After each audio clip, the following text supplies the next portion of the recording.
But you know what that's telling me right now? That she actually cared about hurting me then and didn't want to. So it was better for her to stay away. And I think that's, another facet to the estrangement journey that we don't realize is that this is kind of the protective way of, caring about us, where we think it's actually them hating us, but they're on their journey of healing, and it includes that separation. Right. And I can say that I've never hated my mom. I've just been frustrated and annoyed. And with that came the fact that I was just like, and annoyed in a way that like I knew I couldn't change her. And I'm not saying that she has to change or needs to change. I wanted what was best for her, and I had learned so much about life, and I'd really grown myself, and I was just like, I wanted those things for her.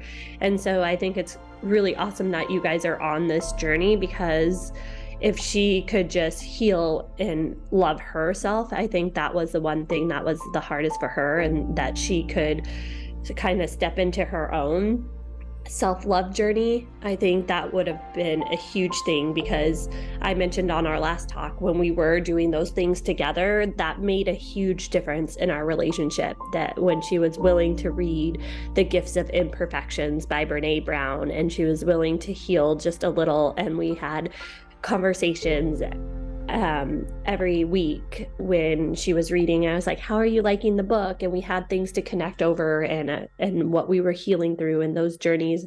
And that was really important. And when I was younger, I didn't have that self-awareness. And so no communication was easier for me than actual communication. So when I was in my 20s, I just needed to be on my own journey of whatever I was doing at that moment, and not talking to her was easier than fighting with her. Yeah. Dr. Ruth, you can jump in. Yes, something that keeps coming up for me is I'm thinking of Erickson's psychosocial stages. I don't know who's heard of those, but hadn't thought of it until today in this conversation, and thinking about Aaliyah and talking about her mom and her age. And if look up Erickson, Erikson, and he talks about stages of life starting from birth through death. So I was thinking about Aaliyah's mom, and she's at the last stage. I was looking at him, integrity versus despair. And she's in the age group where she's looking at how successful was her life, what did she contribute, and we just naturally go through these stages. So I'm wondering if what she's experiencing is not feeling successful. I don't know her, never met her, don't know that much about her, but it just kind of sounds like to me she's not feeling like she was very successful just by the way you describe her behaviors. Not saying that not diagnosing her or anything, but just thinking about the stages, and we're all in different stages, and they all build on each other. And when we start out with, we think about birth, and trust versus mistrust is the first stage. And if we don't even have a basic trust with our caregiver in the very first stage of our life, I mean, we have mistrust right off the bat, and we have that to resolve maybe throughout our whole life. So it's just really interesting. It gets real complex. I'm not going into it, but I just want to say, I think it'd be really interesting. It's real easy to read. You can find a lot on Erickson, and you can look and see what stages you're in. And then you can kind of see too, how you don't really understand the older generation as much because you haven't been there and you haven't gone through it. And that's with any of us. I think a lot of maybe that's what's going on with why there's so much estrangement. And younger people are trying to figure themselves out, and it's a different world than it was when we were going through it. So how we want to offer them to navigate that is very different. Doesn't apply. So they have to figure it out for themselves. How are you guys I- doing during the holidays and being estranged? What does that bring up for you? Like does it feel like there's missing pieces because of past years or? Absolutely. Yeah. Absolutely. I have to say, so in part, because of my own self-growth and self-love and this group, this year has been the easiest. I have not fallen apart. I'm able to feel joy. I'm able to, make plans. And it's just such an introspective year for me. But, and so, like when people say the Christmas holiday or the Christmas season, it doesn't really apply to me. I don't celebrate Christmas. But a holiday season, we have Hanukkah, Thanksgiving, I throw in there too. And what I did was my second husband and myself, we went to California to visit my oldest daughter with my grandson, and we did an early Thanksgiving. And I got to tell you, it was one of the best holidays ever. And at that time, had a wonderful reunion with an estranged sister that I haven't seen for over 12, 15 years. The most beautiful experience ever. And we're in constant contact. And then but my daughters do celebrate Christmas because their dad was not Jewish. And that's the one holiday he wanted. So I kind of came to, just have that kind of spirit with my daughters. What I would do, my tradition, probably like a lot of mothers, so I would do pajamas. So we all got matching pajamas, matching socks, matching slippers, and we would wear them and, cuddle up on the couch and take pictures and drink hot cocoa and stuff like that. So I do it for Hanukkah and Christmas. And this year, and I've actually starting to have a wonderful relationships that are growing with my stepdaughters. And they each have children too. So I'm a grandparent like 4 times now. And this was the first year I just wanted to. I got pajamas for all 4 girls, matching. So myself and them and the same slippers, the same socks, everything. But I wasn't going to get them for my estranged daughter because I had been told by another relative, oh, she never opens your packages, she throws them away, and I was like, oh, there's some mail that's kind of, important. So I thought, all right, maybe this will be the time where I just don't. And so I bought for everyone else, I sent them out, and then I went back the next day and got her the same and sent it out.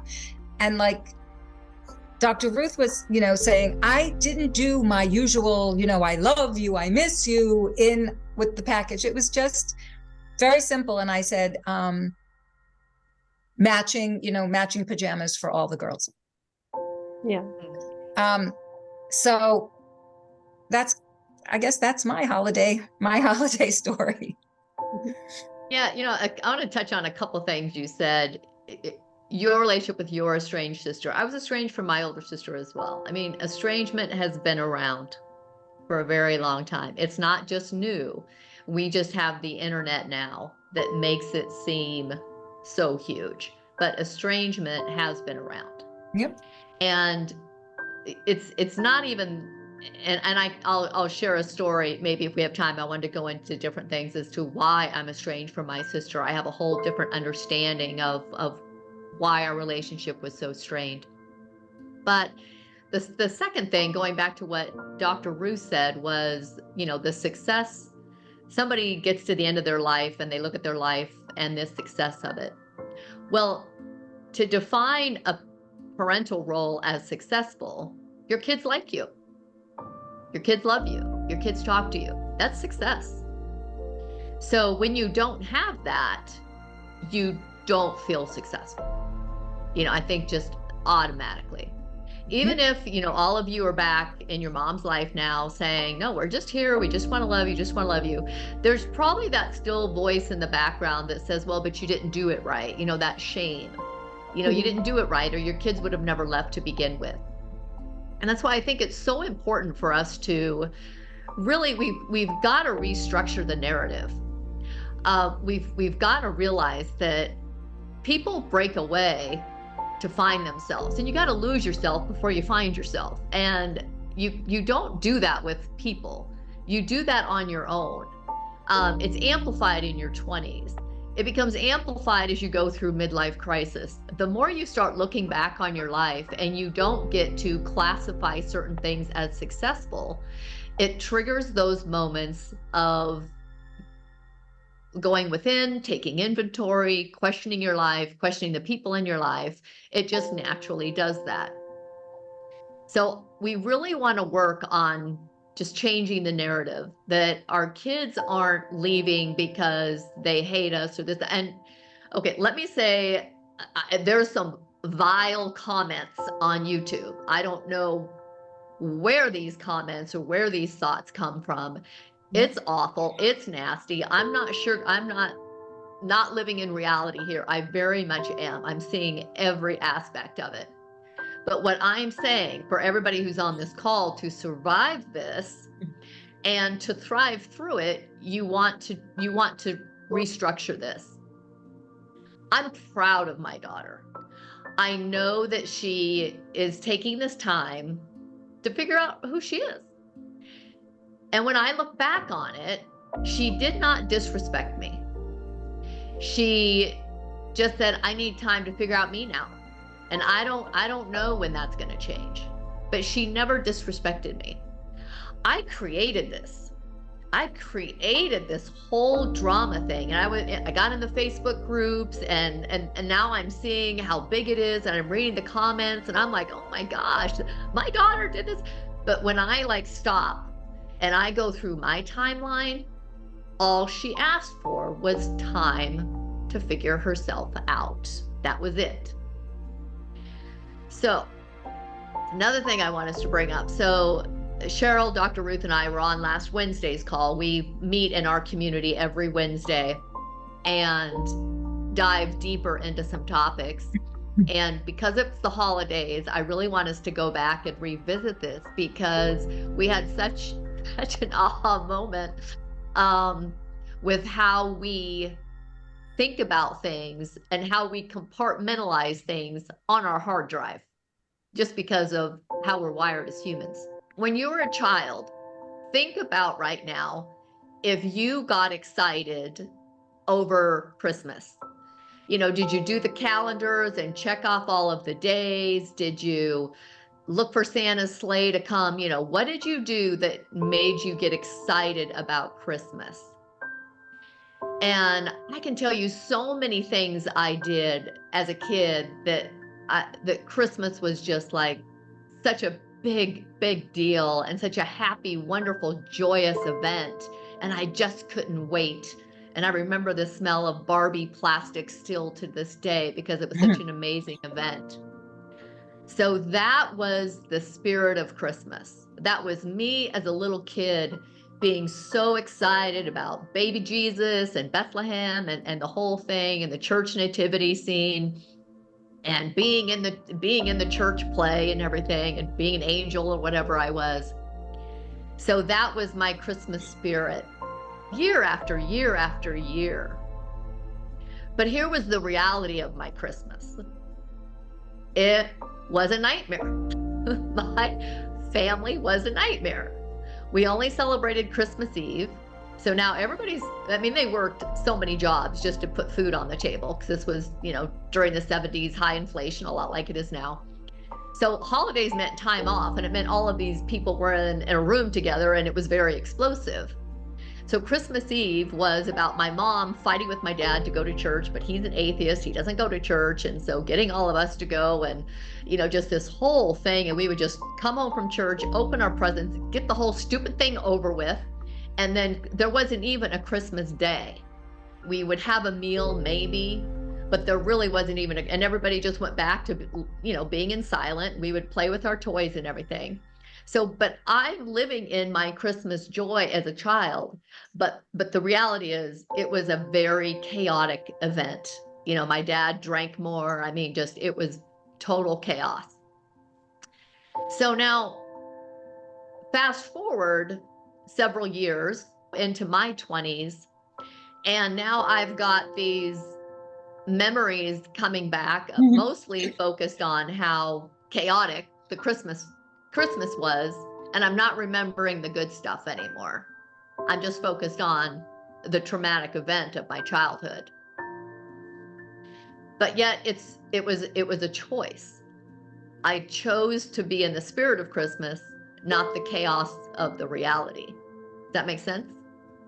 And I'll let Dr. Ruth comment on that a little bit more about the psychological reasons behind that. But go ahead. Well, I was thinking I'll just give a little background on our call included looking at, did we get excited or did we get anxious? Because we were looking at that neurological pathway being the same. And I chose anxious. That's how I was. I wasn't excited around Christmas. I think probably, I don't know, I just was nervous and anxious. I spent a lot of my childhood that way. One thing I do want to, that keeps coming to mind, just mention, we don't have to elaborate on it, but I don't want to dismiss the grandparents. I'm a grandparent, and it's a different layer, and I think we need to acknowledge that, because I know some of our listeners are grandparents too, and it's another level of we grew up as grandchildren. We were somebody's grandchildren, and those memories we have of as grandchildren, and now we're grandparents, and we grieve that relationship. But at the same time, what if I think about, had I not had grandparents, what would that have been like? It was such a blessing to have them. And we know as grandparents, we were a blessing for a while until the estrangement, or, maybe there's grandchildren we've never met. I have one I've never met. So I just want to acknowledge and let other grandparents know that I know what you're going through. I feel what you're going through. So you're not alone. I want to share a story that brings together like all of the relationships involved in estrangement that I recently learned. Because talking about my older sister being estranged, and this girl just hates me. She absolutely hates me. She's 4 years older, and she always has. As children, she would just always beat me up, and I never understood why, but she just hated me. Well, I found out why, and now my heart just breaks for her. It won't change our relationship because she's not aware of this, but it changed how I think about her. And it came about when I recently moved to Portugal just this week. I'm here now. But when this conversation was happening with my mom about me moving so far away, remember, I haven't seen my mom in years, and we always just used to live 2.5 hours apart from one another. And but we never saw each other, and she would just uninvite me sometimes just because she didn't feel well, or whatever, didn't feel like walking on eggshells now is probably what she didn't want. But we really never saw each other even when we lived close. But she's really having a hard time with me moving so far away. And she immediately starts telling a story about, she says, I get it now. I understand why my mom didn't want me to move to Colorado, because they grew up in Nebraska. And she had 6 kids, but my mom was the only kid who was going to move away out of the state. And her mom had a really hard time with letting her go. So I'm 3 years old at the time, and my older sister is 7 or 8, somewhere in there. And my grandma convinces my mom to leave my sister behind, to not take her out of school and leave her behind. Can you imagine a little 7 or 8-year-old watching your family drive away with your little sister, but not you. I mean, what does that do to a kid? But here, what was grandma doing? Grandma was just saying, no, don't go, trying to hold on to collateral at that point. Just keep her in school. We don't want to disrupt her school. I'll take care of her, don't worry. And ensuring that my mom was going to come back. And understanding that, and now understanding why my sister has hated me her whole life without ever knowing why. It makes so much sense. I mean, that there's something in our history that promotes these relationships. I remember Cheryl sharing that her younger estranged sister, always felt like she was just never part of the rest of the tribe. She was younger, she was always left out. She never felt like she was part of the family. I mean, there's a reason there, a deep hurt, deep wound. And that's always the source behind all of our pain. It really isn't the estrangement. We have so much more going on from our childhood, usually, that we need to heal, because that's why the estrangement feels so painful, is because we've got those childhood wounds that we didn't heal. I want to say something, just also getting back to the holiday thing. So my parents had 6 children, a Jewish family in a rural farm town in Connecticut, with maybe 3 other Jewish families in the whole town. So everyone celebrated Christmas. And, so the whole streets are Christmas trees in the windows and the lights and blah, blah, blah. And we had our menorah. And as much as I remember, like, all pleaded, why can't we have Christmas? And, they get this tree, a beautiful tree. That's all we knew about it. And presents. And my parents, I'm actually now, I respect them so much that they held firm to their beliefs and didn't just assimilate. They were Jewish. We don't celebrate Christmas. And that's how I grew up. And I never felt, so I don't know, I guess it was different. I didn't have that nervous, I didn't have that, it was just a very good feeling around that holiday and what it meant. And they really gave that to us, even though, it was a very abusive environment. But the memories that I have of that time are not chaos, not chaotic.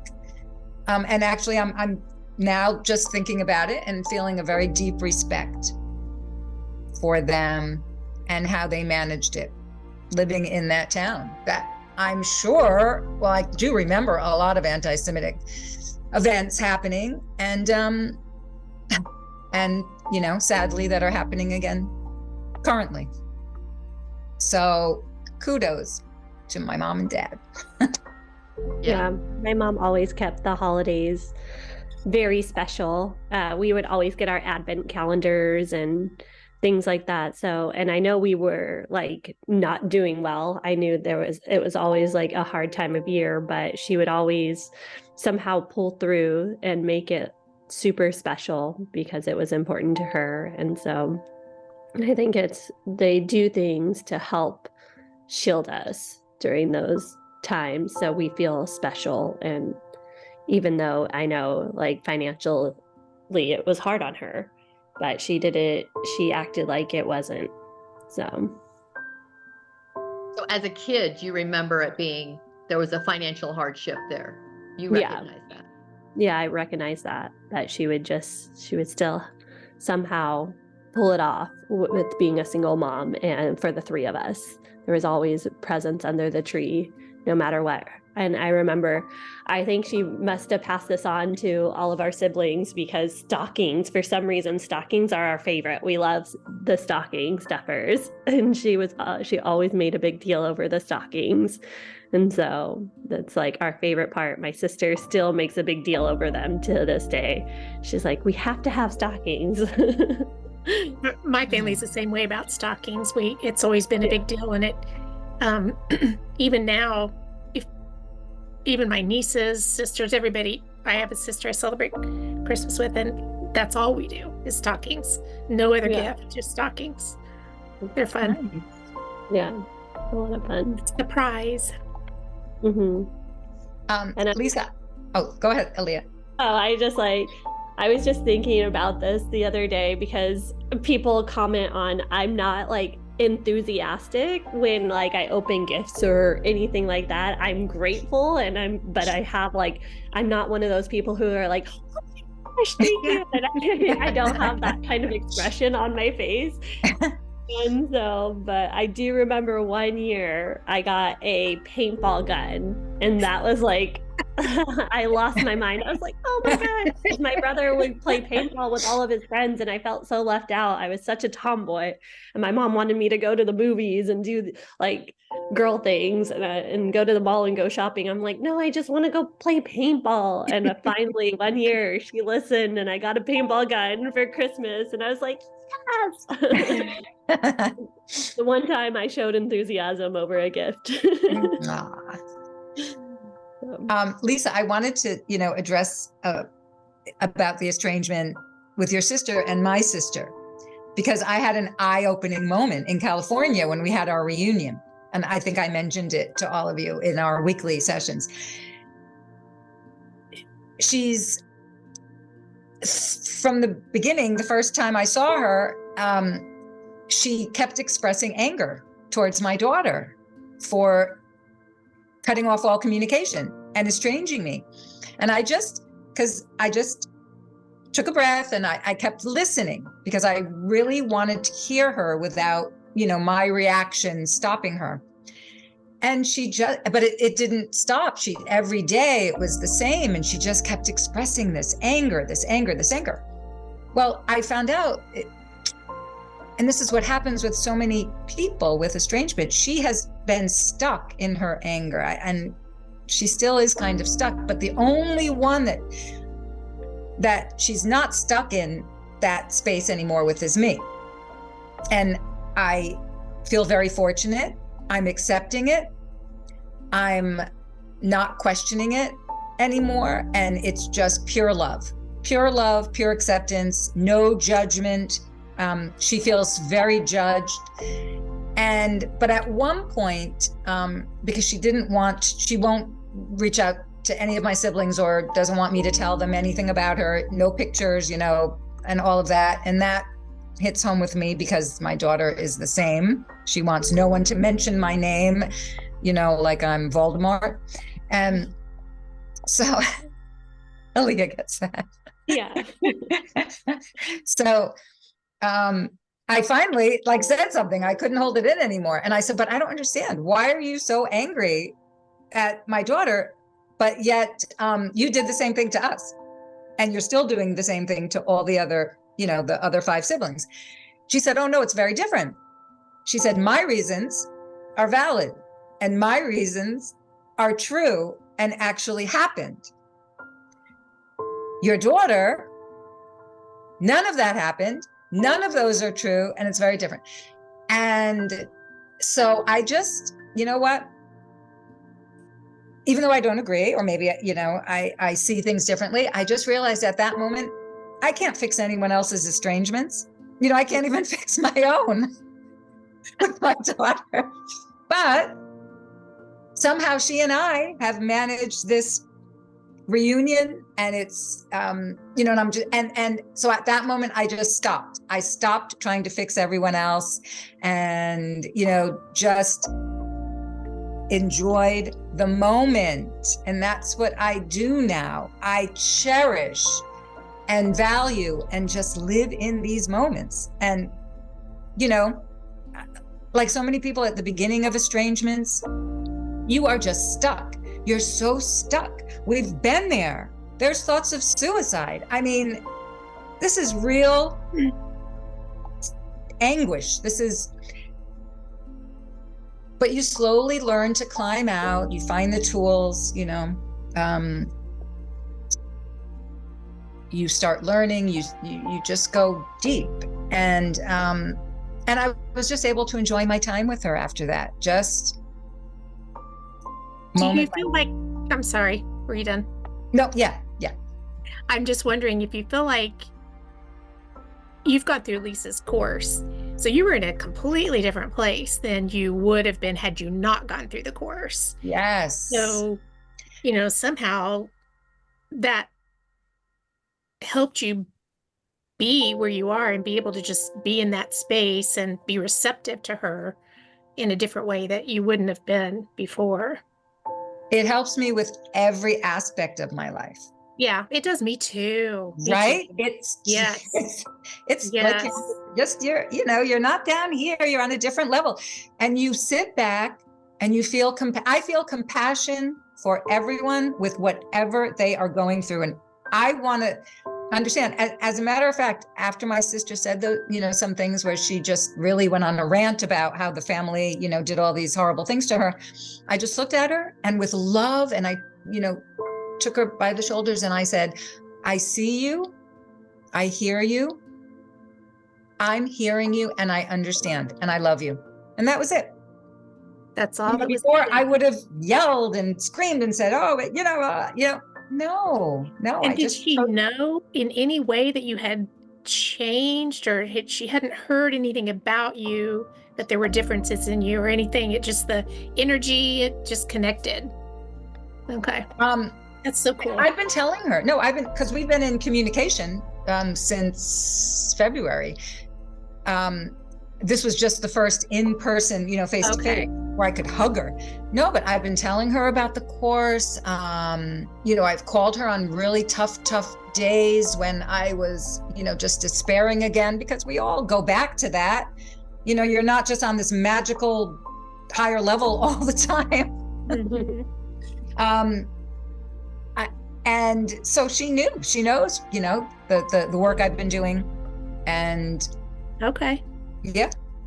And I think that's why we're all here, right? Because Lisa had a vision of bridging the gap in whatever way that we can, right? And that's where we're like, we want to show people that it's possible, and it doesn't just have to be estranged mom and kids.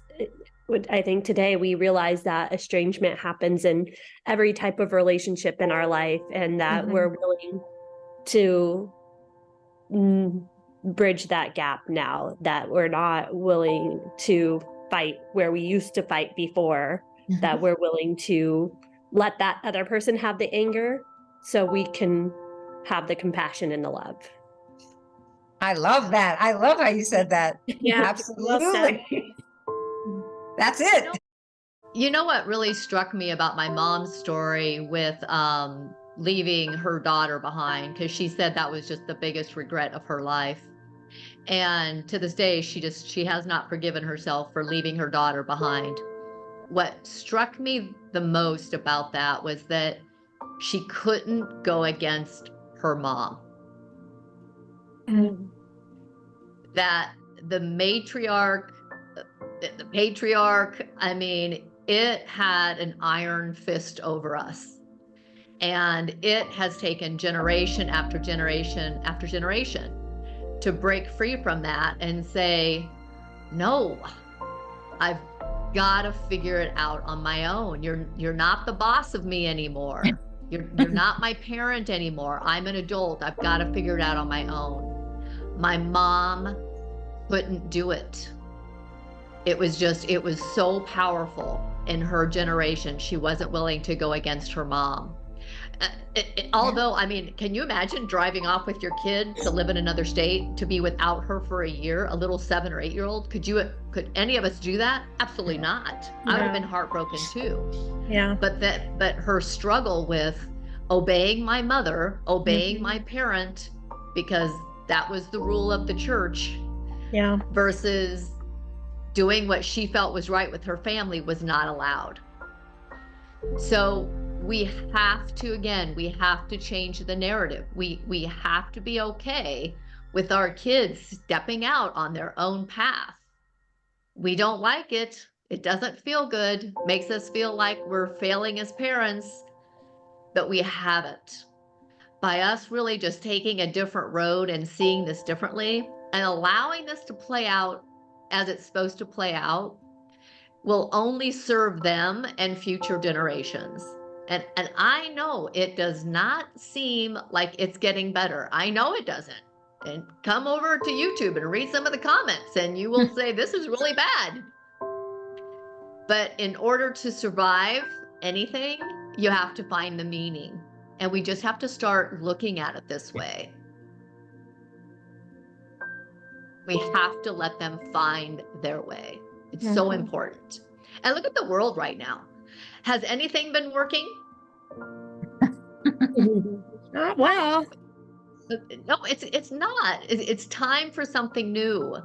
So we have to let them throw the baby out with the bathwater, unfortunately, and forge a new path. And that's what they're trying to do. Gracefully, diplomatically, no. Yeah, I'd like to see the communication be different. And with your mom and her mother, there was probably no discussion about it. It was just, this is what you're going to do. And so she did it. Yes. And it doesn't seem like there's communication either in our estrangements, that they just did it. Now we look back and we see signs, but still there wasn't the communication that's a big piece I think that's missing. But look at us, we're communicating. Did we teach our kids good communication? I mean, if you really think about what that is, I mean, did any of us really teach our kids about good communication? Do we even know what good communication is? Yeah, good question. I mean, that's one of the bigger questions, really, is, well, why aren't they talking to us? Why aren't they communicating with it?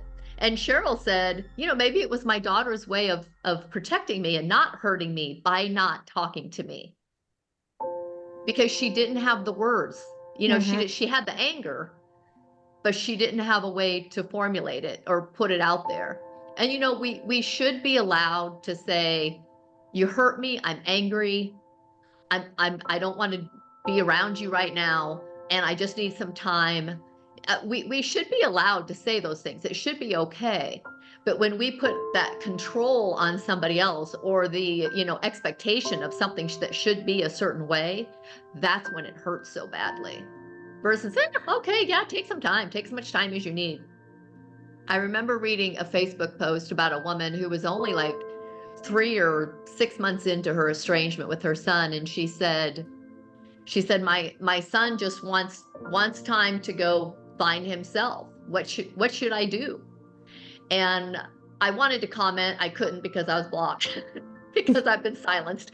But I wanted to comment and say, did you raise a man or did you raise a mama's boy? Let him go. We've got to look at it like that. That maybe they're not doing this to us. They're doing it for them.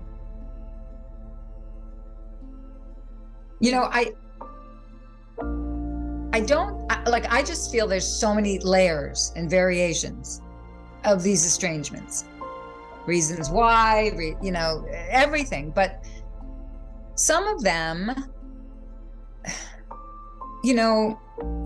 I think are punitive.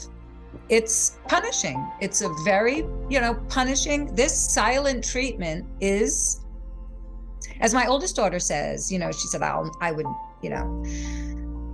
because I'm sure those of us that have one that's estranged and one that's not, which I feel fortunate, because I know other people that all of their children, are estranged, which, is absolutely heartbreaking. But my oldest daughter says, Mom, because I always say, oh, would you ever do that? Would you ever keep my grandchild from me? And she gets a little annoyed that I asked that, but I don't anymore.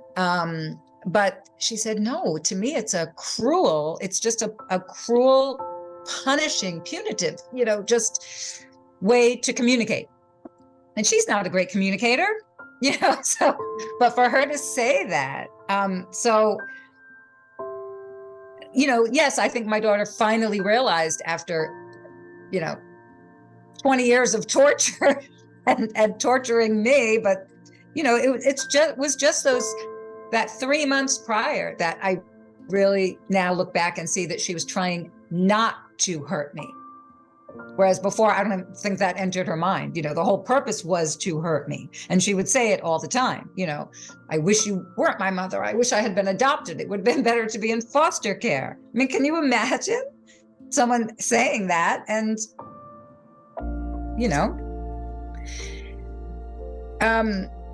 so I think that's why my daughter doesn't want to talk to me right now too, because she's angry, she's upset, she's scared of life, and I just don't think she wants to have it out with me or say something that potentially she might regret. It's not who she is, but I do believe that on some level it's just easier for her not to talk than to try to find the words for how it is that she's feeling, which she may not even know.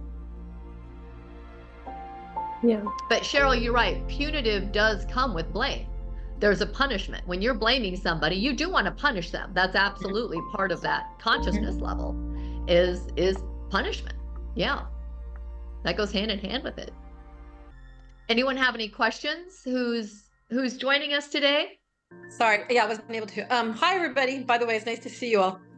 And it's nice to hear your voices, and it feels like I'm hearing old friends. Aww.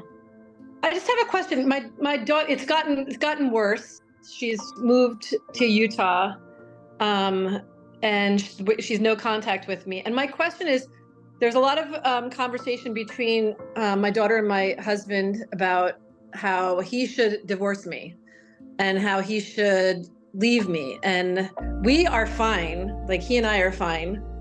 And that's her dad, and that's my husband. And I don't know. I'm just wondering if this has come up, or because what I'm starting to see is that everybody else had lived this life before, and there's definitely a path that I don't see, and a pattern that I don't see. And I'm just wondering if other people know anything about this, or, I mean, hey, we don't have the best relationship in the world, but it's certainly not the worst. So I'm curious as to what might be, that's my question. Oh yeah. I mean, absolutely.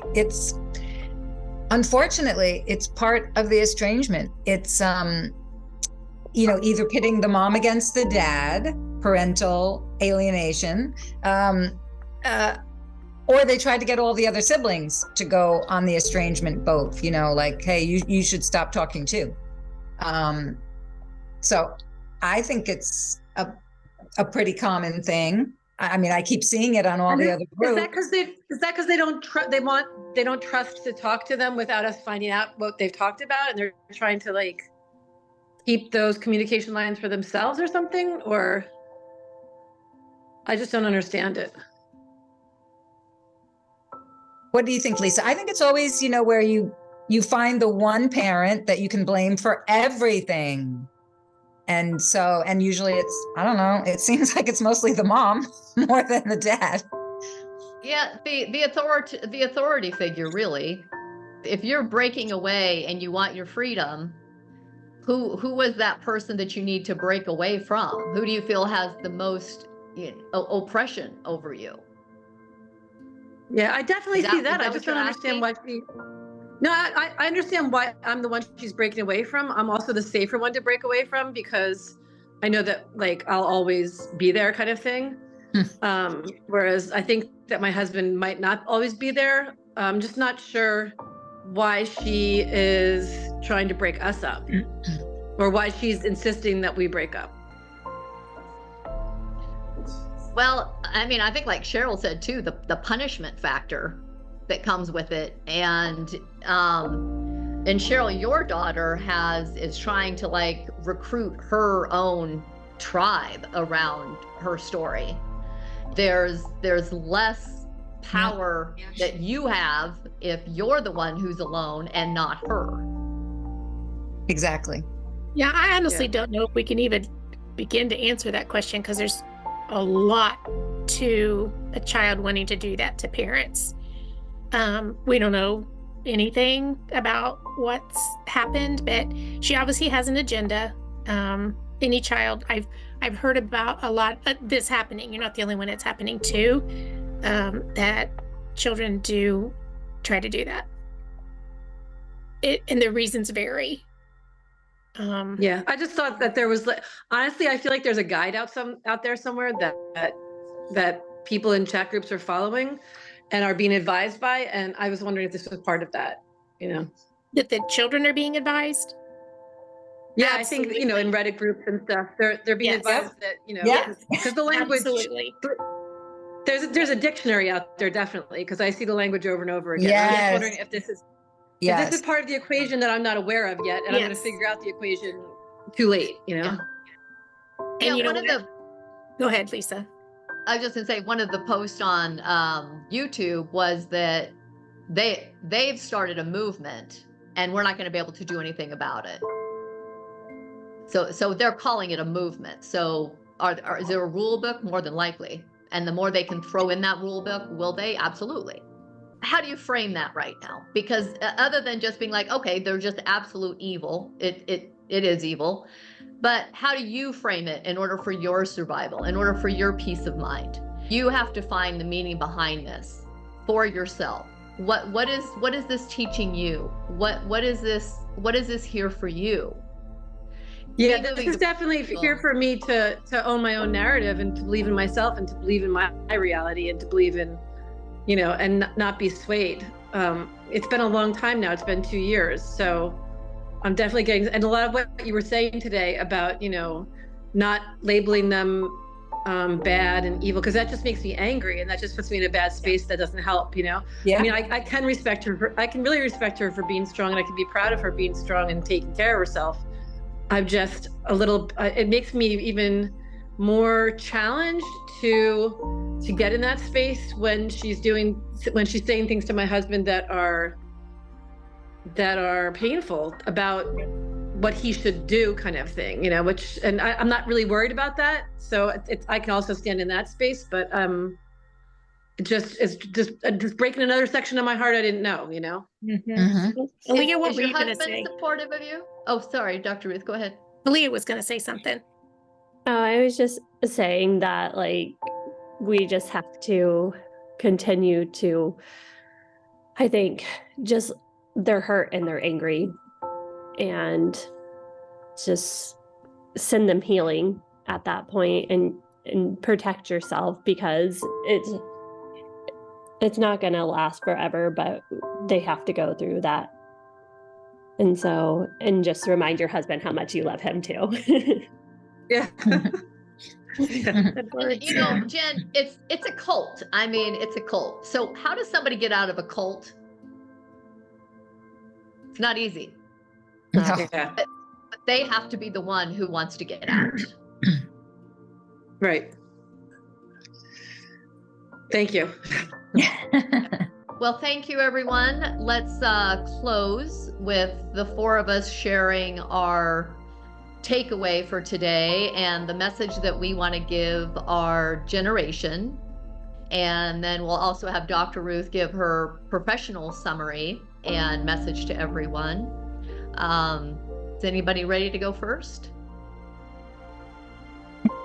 I don't have anything prepared. I'll just, you know. This is off the cuff. Just Right. Whatever resonates with you from today's call, mostly. Yeah, my message to my generation, you know, us boomers, is start loving yourself. I have started. I have to tell you, it really, like, you can never stop learning. Look inside. Start the journey of getting, you know, no matter where you are in the estrangement, and also understand that there's over 70 million families going through this. You are not alone. And guess what? You have us now. Yep. We are this unbelievably affirming, positive group that has helped each other and ourselves so much. So my message, and I'm taking it from Aaliyah, is self-love. It's amazing the things you can experience and feel again after you've been so beaten down. You can get back up. And because in healing yourself, you're starting a process where healing with your estranged daughter, son, sibling, parent can happen. That's my message of love to all of you. Thank you.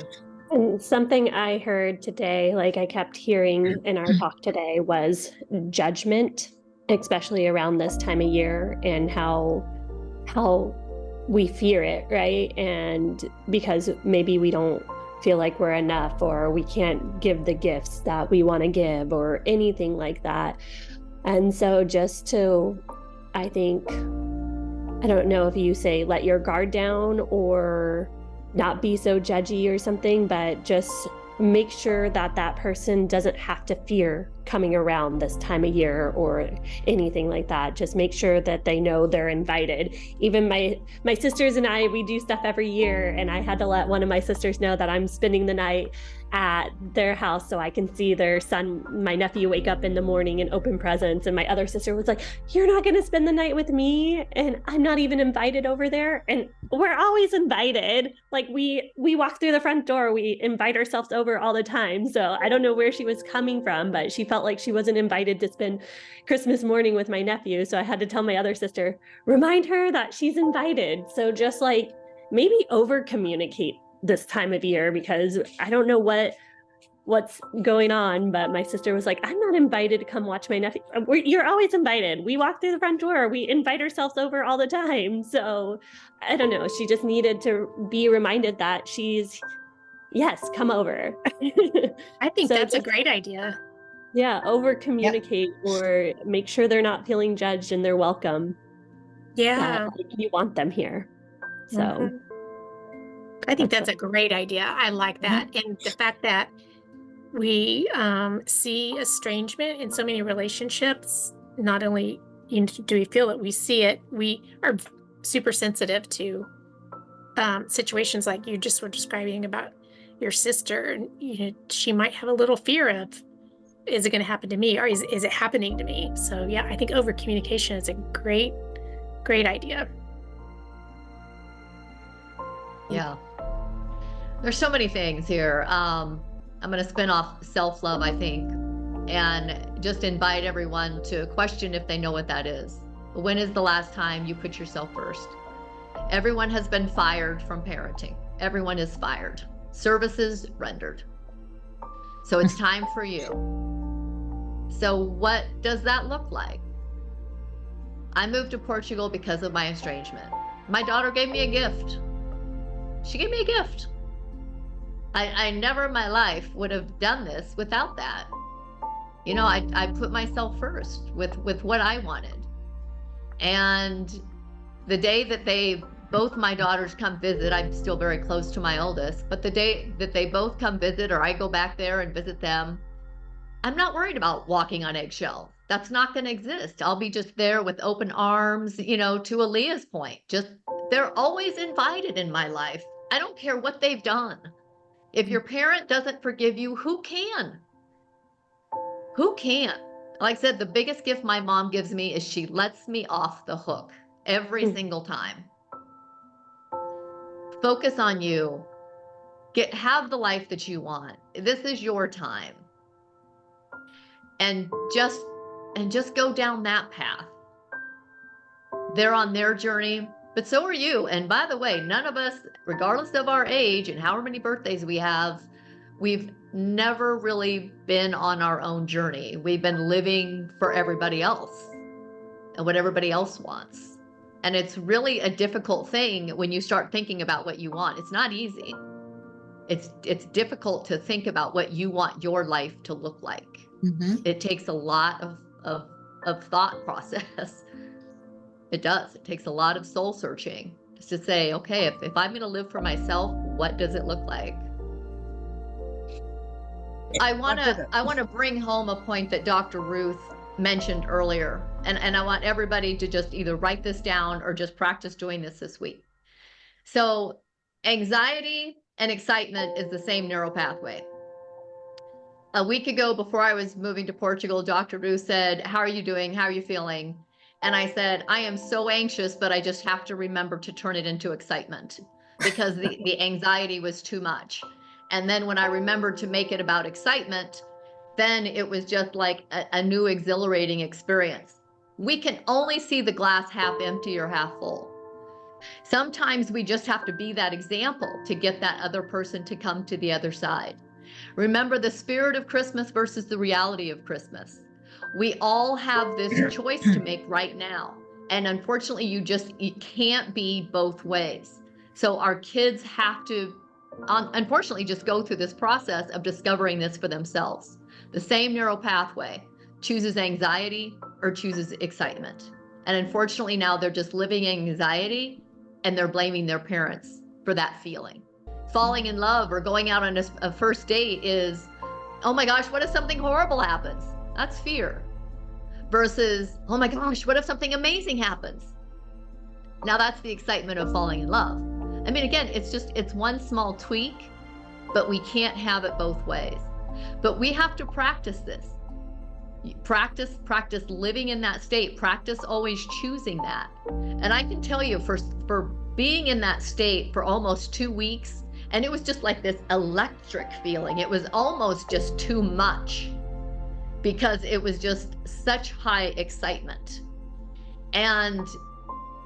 But so much better than anxiety. I mean, I would have burned out my adrenal system if I would have stayed in anxiety that long. Yeah. But being in excitement really made it an exhilarating experience. All right, we're gonna let everybody go. We appreciate you all so much. Happy holidays. And join the Facebook group. And you know where to find us if you need us. And we'll see you here the 3rd week of January.